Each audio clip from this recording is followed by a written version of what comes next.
Okay, so I watched another Lotus Eaters video, and I gotta say, I'm a little bit triggered. A little bit triggered because yet again, I'm being told that Neo-Liberalism has no morality, that people can do whatever they want. And so I need to take a step back and analyze this, because usually people just gloss over this statement. You know, like, well, I mean, it sounds good enough, so let's move on with the conversation. But like, the idea that people can do whatever they want. Can they though? Like, do you honestly feel that you can do whatever you want? Because I don't feel like I can do whatever I want. Is there no morality? Because I feel like I'm being judged on the internet all the fucking time by left-wingers and right-wingers. So if there is no morality, how are people judging me? And so, when they say neoliberalism has no morality, what I think they're actually saying is that people do not use words like virtue, sin, purity, heresy, blasphemy, or salvation. Which is true. Like, you will never hear a journalist or an academic use this type of language.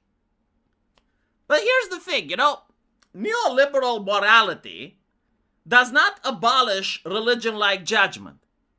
It simply transcended it into managerial and therapeutic vocabulary that both the left and the right wing uses today constantly. Like, let me give you an example, right? Old moral language. Like, what would my grandma say? My grandma would say, this is sinful. What would someone like Sargon say today? He would say, this is harmful. It's the same concept.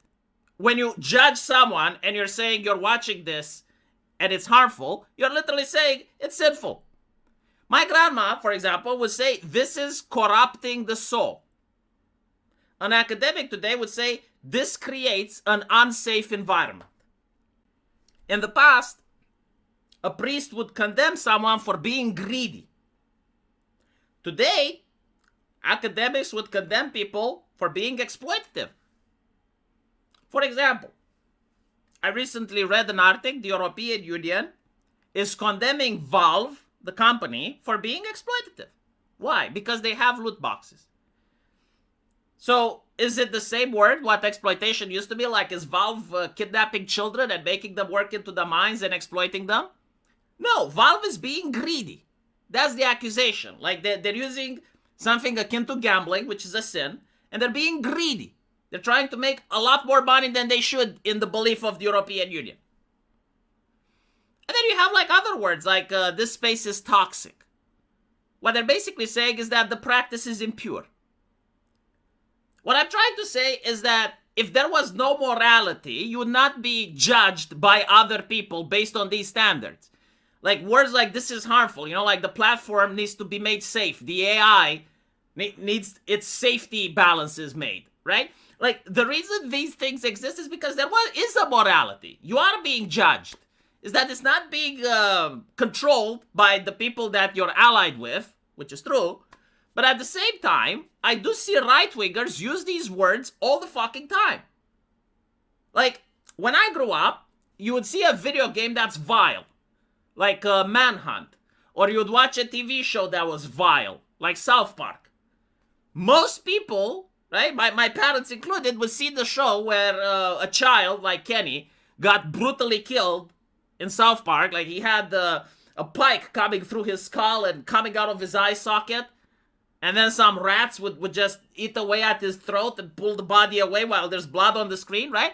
My parents would look at that horrified. They would be like, what the fuck is this shit?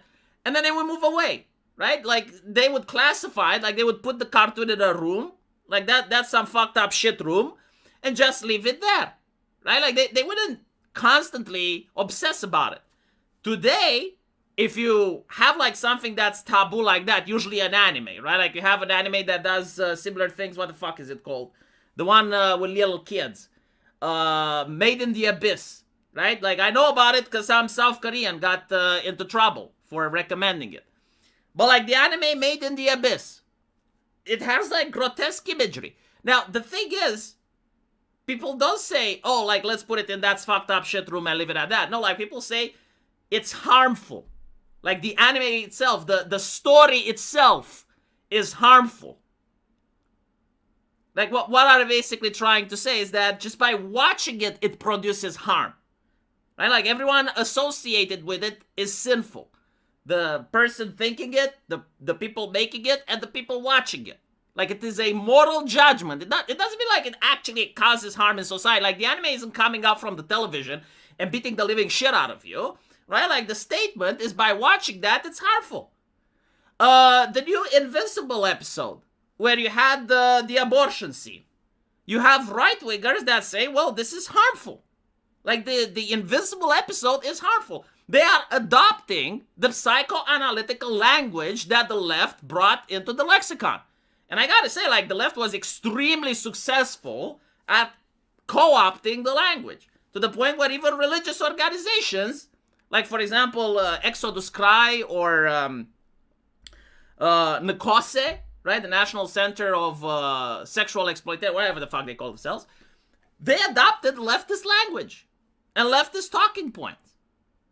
And when I see people like Lotus Eaters adopting them as well, well, it just goes to show just how victorious the left was. So, most of it, I believe, also comes from therapy culture, right? From HR, activists, academia, as well as some form of economics that they use, like Keynesians or shit. And I think like all of this package is called the therapeutic managerial language, right? It describes it better than just saying psychoanalytical. And so, all in all, neoliberalism absolutely has morality. It just does not talk like a priest. It talks like an HR lady. And it's not coming from the church, right? It's coming from the institutions. Now, you may say, well, hold on a little bit, like the church would do a much better job. I don't fucking know. I mean, I'm looking at the Catholic Pope right now. He's for environmentalism, right? He is for mass immigration. He is for Islam, or at least a lot more than any other Pope was. And so I think like even if the Cultural Revolution didn't happen, if quote-unquote neoliberalism didn't happen, I think like you would still have the same issue because like the people in power promote things that benefit the people in power. Like they will never promote things that benefit the peasants. Like for example, historically, why did liberalism caught on? Well, it caught on because people discovered the New World and the merchant class, right? Like the East India Trading Company and others, like they wanted to make as much profit as possible. And kings realized that that's a good thing because all of the people that were making political dissent, all of the rebels, all of the people that were heretics could be shipped to the New World, right? So you, like most rich people, they don't really care about having a population that shows discontent if that population can always leave and go somewhere else. And so like liberalism became the ideology that allowed the merchants in that environment, in that society, to pump the wealth. When that ended, and you have like the Cold War, you got nationalism, like very strong nationalistic sentiments, right? Like you got communism, which despite the fact that it's universal and the Soviet Russia was applied as a hyper-nationalistic ideology, you have fascism, you have Nazism, right? Like Europe has like these extremely strong nationalistic, non-liberal ideologies because like that's what the world at the time required. You went through World War I, which was still the old era, right? Like the kings and the aristocrats, which basically failed to explain to the population what they were dying for. Right? Like World War I wasn't very ideological. It was pretty vague and ambiguous, and many people died. Many people died not just from the artillery, but from famine as well. And so the whole idea before is that God sends the king on earth to guard over the land, right? So like God has sent the king of England to guard over England. God has sent the king of France to guard over France. And so people believe that I'm a subject because there is a divine order. But how can you explain the divine order when the king of France and the king of Germany are at war with each other and 10 million men die? Like, did God mess up at some point? Because, like, they're both sent by God, right? Like, if one of them was sent by the Sultan, then it would make sense. But theologically, it doesn't really make sense. Like, all these kings are sent by the same God. And now, it's not just a war. No, like, it's a sustained industrial slaughterhouse with no honor, no glory, no stories. You just stay in a ditch until you rot. And so it becomes a lot more difficult to explain it. People have to find something else. And they found nationalism, right? After nationalism, you have the Cold War. And you have America championing freedom while the Soviet Union is championing equality. And after the Cold War, you got like this Neo-Liberalism. It's like, let's stop making borders. Let's everyone trade. And this will stop another world war. This is why we have Neo-Liberalism now. But you understand that it's not because like people were genuinely like thinking about ideologies, what makes sense, what ideology we can create. No, like you have necessity, and the necessity brings the ideology. Now, the question is, what happens after neoliberalism? Because the world doesn't stagnate. There will be another ideology. There always will be another ideology. So, like, which is the next? I think that people that expect liberty to come back are gravely mistaken. I don't think we're going to have freedom, right? I also don't think we will have the theocracy. I see a lot of people wanting the theocracy. No. What will happen, and it's already happening, is digital feudalism, if you can call it that, or, you know, like whatever name is going to appear. But the idea is that every single person, for the first time in human history, like never before, can be tracked. Literally, the European Union now wants to have access to Google search analytics. So they will be able to know exactly, not just what their population is doing, but like what their population is thinking. And more importantly, they can know exactly everything that is to know about you. Like every time you go out of your house, you have your smartphone. That's tracked. Every time you buy something, you use a credit card. That's tracked. Every time you go online, you search for something. That's tracked. Every time you go on social media, you dox yourself with your ID. There is no privacy, right? So like for the first time ever, the government genuinely, unironically becomes God. Like never in human history, in under any political system would the government have access to this amount of information, as well as this amount of ability to ruin a person's life. If everything is connected to a digital ID, if the government just shuts down the digital ID, you're not going to be able to do banking, you're not going to be able to go online, you're not going to be able to maintain a job, you're not going to be able to have healthcare. So all of a sudden, people will have to worship the government, which is the institution that brings morality. Right? Like if the government says, if only we can save one life, you need to stay home and stay safe, people obey. You don't need 100% of people obeying. You need the majority of people obeying and to force the others that don't obey to comply. And this is what happened during the pandemic. Like you weren't necessarily afraid of the police officer that would catch you. You were afraid of your neighbor that will start spurging out if you don't get vaccinated. And the journalist that was raging at you, right? Like that is the new morality. Morality comes from the government, which is God, and the government tells you what to believe. If today the government is telling you, if only we can save one life, and the next day is telling you, you need to go to die for Ukraine, that's what's going to happen. It doesn't matter if the government contradicts or not. They can manufacture consent. They can manufacture morality on the fly. And by morality, I mean what the people in that nation believes it's the right thing to do. That's how I would translate it. Now, it doesn't really matter what other people think about objective morality and the Bible if you can't implement it. It's not going to be implemented unless the government wants it to be implemented. If the government needs it implemented, it will be implemented for the number of weeks or months that the government requires it. And you're going to see this happening as we move towards the future. When the government can control the algorithm and decide what appears on your feed, when the government can buy influencers, and 5 or 6 people that you trust are parroting the exact same thing, which makes sense. Because again, like the government writes the propaganda in a way that it feels natural and makes sense. For example, Nick Fuentes telling people to vote Democrat. For a lot of people, it makes sense. Right? Like it's written in a way that's appealing. It's not written in a way that sounds bad. And you're going to see, I mean, again, I was very impressed how during COVID, they went from, if only we can stay at home, we can save one life. They went from that to, you need to go out and protest Summer of Love. So people went out to protests while the stores were closed and people were actually destroying those stores. And there was a case in the UK. Well, I mean, there was a time period in the UK where if your significant other happened to give birth, your cousin couldn't come to see the child unless you went to a BLM rally with the kid and your cousin come to see it there.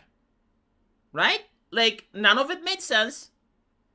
But most people thought that it is the right thing to do.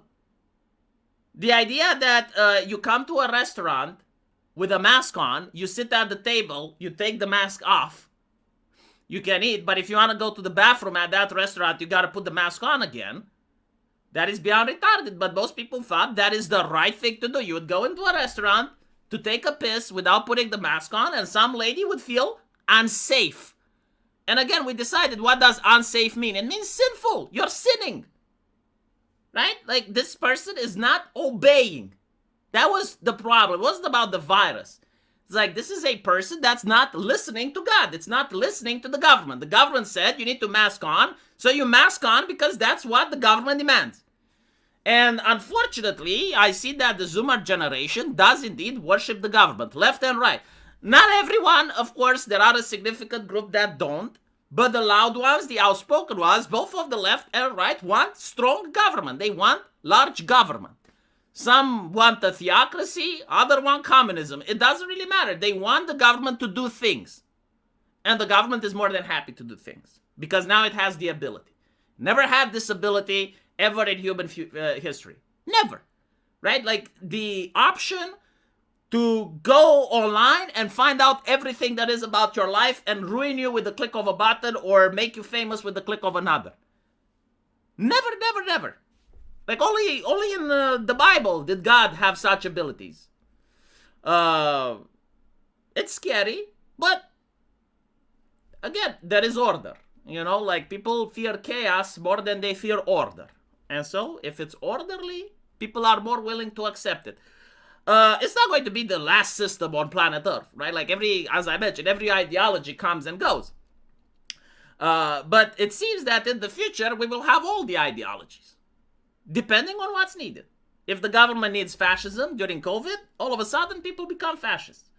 If the government needs nationalism during a war, all of a sudden Neo-Liberalism goes away, right? Like, we don't talk about how our country is historically racist and how it oppresses people. Now we're talking about how we need to stop Putin from advancing and how our nation is strong and great. And we all have national flags and we wave them and shit. And like, the switch happens just like that from one week to another. Remember, like, again, the pandemic is the best example. Like, there was a time before the pandemic came that everyone that looked at what's happening in China and said that it's going to come here was a conspiracy theorist. And the Democrats even had Hug an Asian Day, right? So, like, they went to people that came on boats from China and they encouraged that you need to hug them. Give them a hug. If you don't, you're racist. In other words, you're immoral, sinful, bigoted, blasphemous. No, it's something that I guess is normal for me, at least, because it's the generational gap. Right? Like, I grew up in a world that thought differently, that viewed things differently. And so now the young people are disagreeing with me. And the thing is, like, their children, if they decide to have some, are going to disagree with them. It's just the normal way things work. Let me know what you guys think, though. And as usual, I'll see you in the comment section. Take care.